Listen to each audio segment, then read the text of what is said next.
All right, we are given a function. We are asked to find the first derivative with respect to t, and we are told when x equals -1, the first derivative of x with respect to time is 4. So let's take a look at that given function. And let's go ahead and try to take the first derivative with respect to x. So the 2 will come down. 2 times 2 is 4. And the 2 will get subtracted by 1, so that becomes a 1. But x is a function of time in these types of problems. So we'd also have the derivative of x with respect to time.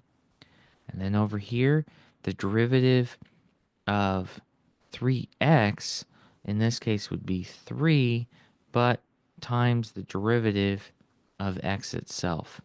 Okay, so how can you do something like that? In that case, we just need to kind of fill in the given information. They told us a lot already. They said when x equals -1, the first derivative is equal to 4. So that will become a 4. That will become a 4.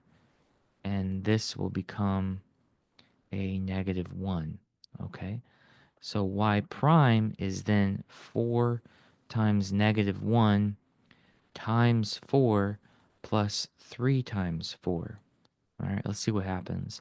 4 times 4 is 16, and then we get a 12 over here. So that looks like it's -4.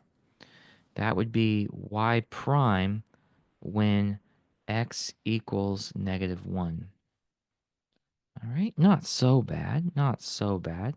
But sometimes when we look at these problems, just the notation looks kind of strange to us.